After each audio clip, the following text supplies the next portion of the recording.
This is a message to all my supporters of this podcast. I'm introducing a new supporters program.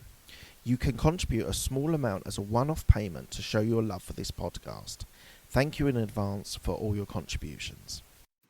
Hi, this is Mark Hayward. Here's one of my short shift podcasts. So I just want to talk briefly about mentors, and I've talked a couple of times about this on my video blogs, and I think it's incredibly important that even people from all the ways, from CEOs down to junior staff, need to think about having a mentor. Now, they can come in various different ways, different guises. I'm going to talk through a few of them.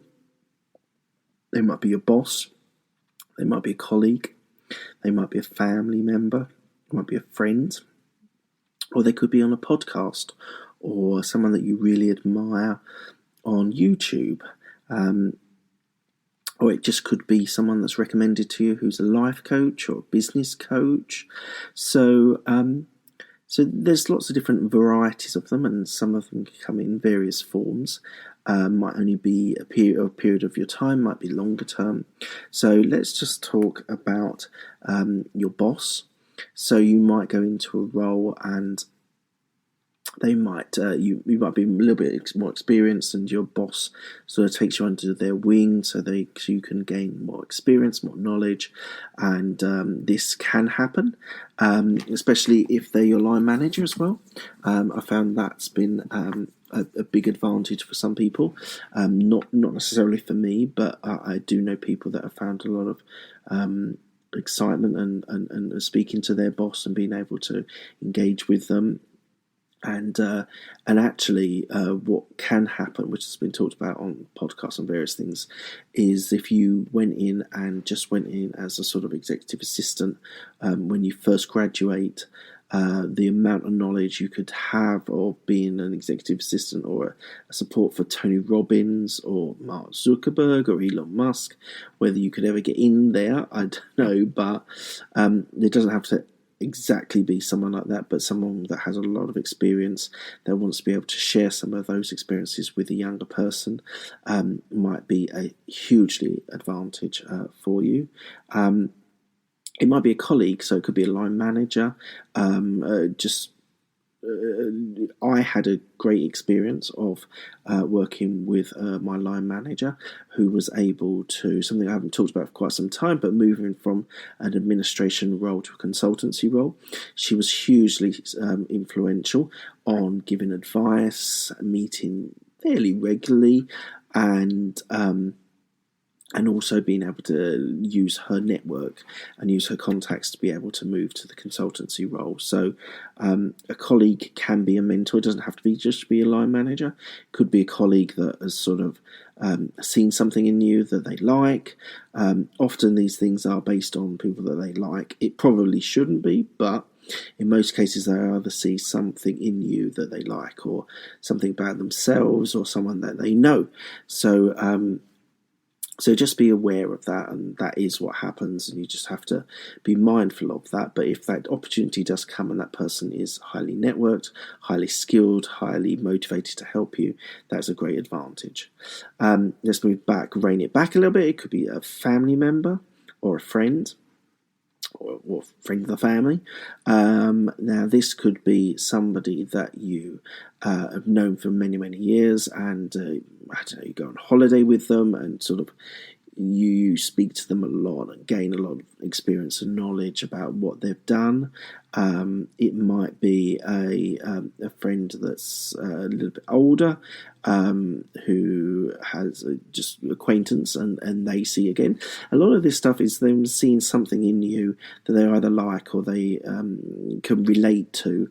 You find the further you go up, the more it is on bosses liking you and seeing that in you as well. So I think you just have to be mindful of that, and hope that in your career and your experiences that you find someone that does want to invest in you, because it is a huge, huge help to be able to use people's network and be able to sort of leverage them, but they're kind of helping you.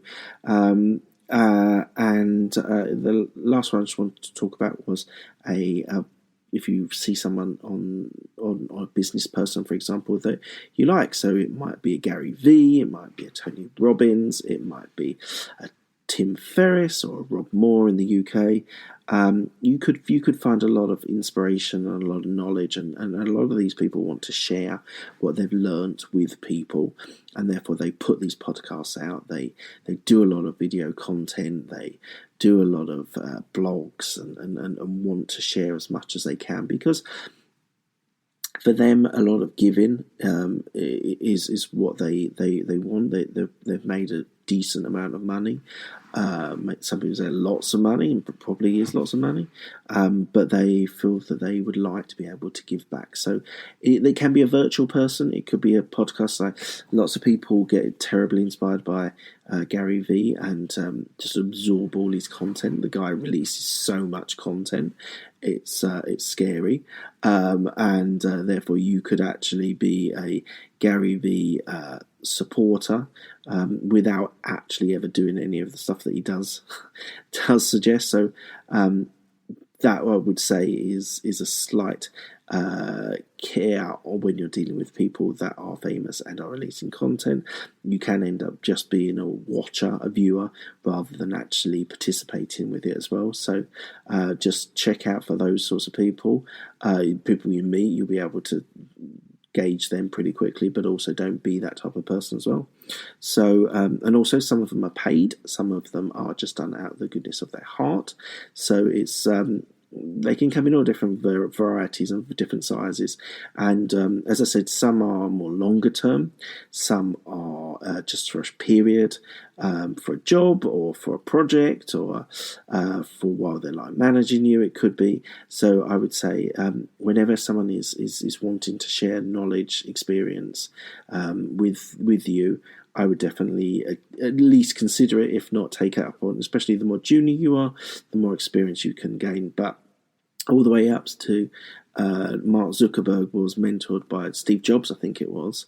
And obviously lots of people have heard about Bill Gates and Warren Buffett. So mentoring is a proven track record, and I would definitely suggest it for people to get the most out of their careers. So Mark Hayward 169 on Twitter, YouTube, all my video blogs, and also the podcast is on iTunes, Stitcher, and Spotify. I'm John Prideaux, host of the Checks and Balance podcast from The Economist. Each week, we unlock the stories and the trends shaping American politics, joined by The Economist journalists from around the world, plus expert guests. We dig into the ideas, the data, and the country's complex history to answer the big questions about where it's headed. That's Checks and Balance. Join me today and start listening on Acast, your podcast app, or wherever you get your podcasts.